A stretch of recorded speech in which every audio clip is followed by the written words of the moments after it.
Konsep level ada di dunia ini. Semua makhluk hidup berawal dari level 1. Mungkin bagi mereka untuk meningkatkannya dengan memperoleh nilai pengalaman, experience, value, atau XP dengan mengalahkan monster di dunia ini. Namun tidak semua orang mampu melakukannya karena itu sangat berbahaya. Hanya orang-orang yang memiliki kemampuan menyerang yang kuat yang bisa mengalahkan mereka. Terkadang kita sudah memiliki keterampilan atau skill sejak kita dilahirkan. Kekuatan istimewa yang dikaruniai Tuhan. Setiap orang memiliki satu atau lebih dan mereka hidup dengan menggunakan anugerah itu. Oleh karena itu, orang yang memiliki lebih dari satu skill biasanya disebut orang yang dipilih oleh Tuhan. Mendiang ayahku memberitahu begitu. Jadi skill punyaku adalah ini merepotkan, skill yang membuatku selalu merasa lapar. Di desa tempatku dibesarkan, aku dipanggil orang tak berguna dan sering diintimidasi. Aku adalah orang yang tidak diperlukan di dunia ini dan tidak punya apa-apa. Terima kasih untuk skill yang tidak berguna ini. Setelah ayahku, orang yang merupakan satu-satunya keluargaku, meninggal karena penyakit. Aku diusir dari desa. Aku pun pergi ke ibu kota Seaport. Di kota besar seperti itu, pasti ada sesuatu yang bisa dilakukan. Itu harapan dari hatiku yang terdalam. Namun aku tidak dapat menemukan pekerjaan yang layak dan berakhir di Castle Guard sebagai pekerja harian. Biarpun hari sedang hujan, berangin, atau bersalju, ini adalah pekerjaan di mana aku tidak bisa bergerak dari depan gerbang. Upahnya juga sangat rendah. Biasanya ini bukan pekerjaan untuk orang biasa seperti diriku, tapi kesatria suci atau Holy Knight yang melayani istana. Namun karena hal yang disebut 3K sangat parah, kotor, dan berbahaya, orang-orang yang lebih tinggi mempekerjakan pekerjaan harian seperti diriku sebagai pengganti mereka. Oi, apa kau menjaganya dengan benar sebagai pengganti kami? Suara itu berasal dari kesatria suci muda yang menutupi tubuhnya dengan armor yang menyilaukan. Majikanku, satu dari 3 saudara kandung, keluarga burik, dan merupakan satu dari 5 keluarga bangsawan di kerajaan ini. Orang yang berbicara dengan arogan adalah anak sulung, Rapal. Pria di sisi kanannya adalah anak kedua, Hado. Adik perempuan termuda mereka di belakang adalah Memir. Mereka adalah 3 bersaudara dengan warna rambut biru beku yang sama, dan juga kesemuanya adalah kesatria suci. Apa kesatria suci itu? Mereka adalah orang-orang yang memiliki kemampuan luar biasa dalam atribut suci di antara para kesatria biasa. Itu adalah gelar kehormatan yang diberikan untuk mereka yang telah diakui oleh kerajaan Inggris. Di dunia ini, dengan meningkatkan skill yang kuat, kita dapat meningkatkan status kita. Oleh karena itu, bagi mereka yang memiliki Holy Attribute Skill atau skill suci, kesatria suci yang bisa menaikkan level mereka dengan berperang melawan monster, dari dimensi yang berbeda dibandingkan orang seperti diriku. Tidak tahu apa yang terjadi padaku jika membuatnya marah. Ya, Rapal burik sama. Aku berlutut dan menundukkan kepalaku ke arah mereka, meskipun orang-orang ini sangat menjengkelkan. Ini upahmu hari ini. Rapal melempar beberapa koin tembaga ke kakiku. Dua lainnya di belakang tersenyum mencemoohku. Sekarang, ambil itu upahmu hari ini. Akan turun jika kau tidak cepat mengambilnya. Tanpa disuruh pun akan aku ambil. Itu sangat penting bagiku untuk bertahan hidup. Aku mengambil koin itu dengan cepat. Dan ketika aku hendak mengambil koin terakhir, tanganku diinjak oleh Rapal. Ups, maaf, aku tidak tahu ada tangan di situ. Tanganmu kotor, jadi nggak kelihatan. Dia tertawa keras saat menginjak tanganku. Jelas dia sengaja melakukannya. Jangan lupa, kami bakal rela menyewa sampah sepertimu. Kami juga bisa menemukan penggantimu sebanyak yang kami mau. Apa kamu mengerti itu? Orang berotak rendah sepertimu. Apa sulit memahaminya? Yah, sepertinya kau jadi malas akhir-akhir ini. Menggantikan pekerjaan kami itu sebuah kehormatan tahu. Biasanya kami bahkan tak perlu memberi imbalan. Apa kau merasa tidak layak untuk menerimanya? Uang belas kasih dari kami. Kau harus menghargainya. Seperti yang dikatakan kakak laki-lakiku. Jika kau membuat kesalahan, maka akan merepotkan kami. Aku akan merasa tidak enak untuk mengeksekusimu. Ini adalah panduan pendidikan dari kelompok Rapal kepadaku. Mereka berusaha mengingatkan posisiku. Mereka mengatakan bahwa aku adalah makhluk ras rendah, orang yang akan melakukan segala sesuatu untuk tetap bertahan hidup. Itu adalah apa yang mereka dorong ke dalam hatiku. Jika aku tidak mengangguk taat, mereka tidak akan membiarkanku mengambil koin terakhir. Melawan pun pasti bakal dipecat. Selanjutnya, mungkin akan dituduh memberontak lalu dibunuh. Sialan, sudah 5 tahun, namun sikap mereka yang memandangku sebagai budak nggak berubah. Jika aku mengundurkan diri dari pekerjaan ini, aku yakin Rapal akan marah dan menuduhku melakukan beberapa tuduhan palsu.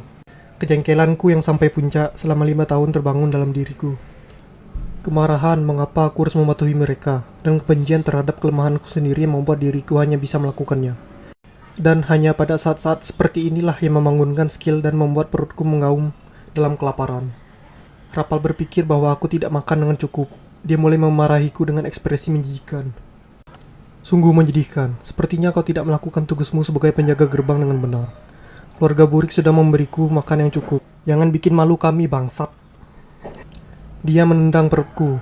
Meskipun dia tidak melakukannya dengan serius, status antara kesatria suci dan orang biasa seperti diriku seperti surga dan bumi. Dampak tendangan itu seperti organ dalamku melompat keluar dari mulut. Sambil berulang kali muntah, aku tidak bisa bernapas dan memukul tanah. Apa itu? Seperti belatung. Itu bau dan kotor. Meski kesadaranku melemah, ku dengar suara gadis, mungkin member di telingaku. Oi, bangunlah, jika kau tidak berjaga, kami akan dikritik oleh kesatria suci lainnya.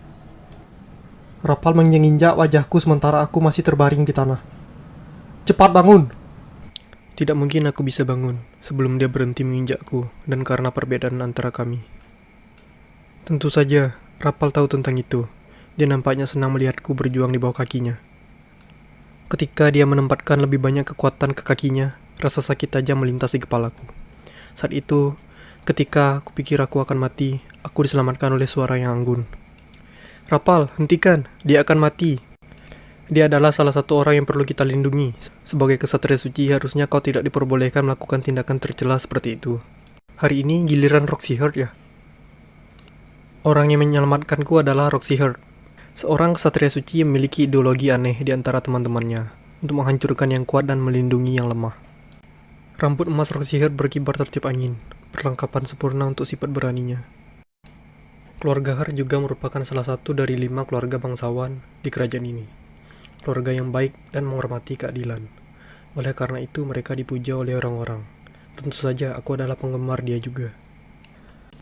Setelah dipelototi oleh Roxy, kelompok Rapal kabur dan mengutuknya. Saat itu, Rapal menatap Roxy dan tertawa tanpa rasa takut. Aku tahu wajah itu, Rapal yang ngotot. Dia pikir Roxy mempermalukannya, sehingga dia kemungkinan besar akan balas dendam padanya. Roxy mengabaikan hal itu dan melangkah maju, meraih tanganku dan mengangkatku. Dia menghapus darah yang mengalir dari dahiku dengan sapu tangannya.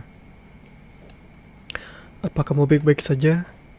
Ya, sudah biasa sih. Terima kasih banyak atas bantuanmu, Roxy sama. Tidak apa-apa, kita kan rekan, sama-sama penjaga gerbang, jadi wajar saja. Nah, sekarang gantian jaga. Aku membungkuk dan menyerahkan tombak yang disulam dengan bendera lambang keluarga kerajaan ke Roxy. Tombak ini adalah bukti sebagai penjaga gerbang. Dia berbeda dengan kesatria suci lainnya karena dia benar-benar melakukan tugasnya. Roxy tampak cemas saat aku melepaskan tangannya. Jika mereka mencoba melakukan hal seperti itu kepadamu lagi, serahkan saja pada... Tidak, aku tidak ingin menimbulkan masalah bagi Roxy sama. Aku sudah baik-baik saja, jadi aku akan pergi sekarang. Roxy sepertinya ingin mengatakan sesuatu, tapi aku buru-buru lari dari tempat itu. Lebih dari ini, aku mungkin akan menyebabkan dia bermasalah dengan keluarga Burik. Berdasarkan karakter mereka, tahu trik kotor apa yang mereka gunakan. Jika dia akan bertindak seperti itu hanya untukku, aku tidak akan merasa putus asa lagi. Aku hanya ingin Roxy terus berjalan tanpa ragu. Ini pasti akan membawa kebahagiaan bagi orang-orang di kerajaan. Untuk mengalihkan perhatianku, aku memutuskan untuk pergi ke bar minum biasa langgananku. Bulan telah terbit tinggi di langit saat aku masuki bar. Selama tengah malam seperti sekarang, ada pedagang, pelacur, pelancong, dan lain-lain duduk di kursi. Wajah mereka memerah karena alkohol. Ketika aku duduk di konter yang sepertinya tempat dudukku, bahkan jika aku tidak mengatakan apapun, segelas anggur merah sudah disajikan. Ini anggur termurah di bar ini. Ini tidak enak dan rasanya sangat asam, karena ini hanya untuk mabuk saja. Tuan, roti dan sup. Yos. Itu roti bakar yang sudah dipanggang sejak lama. Supnya hambar, karena ini sudah direbus sayur dari masakan lainnya.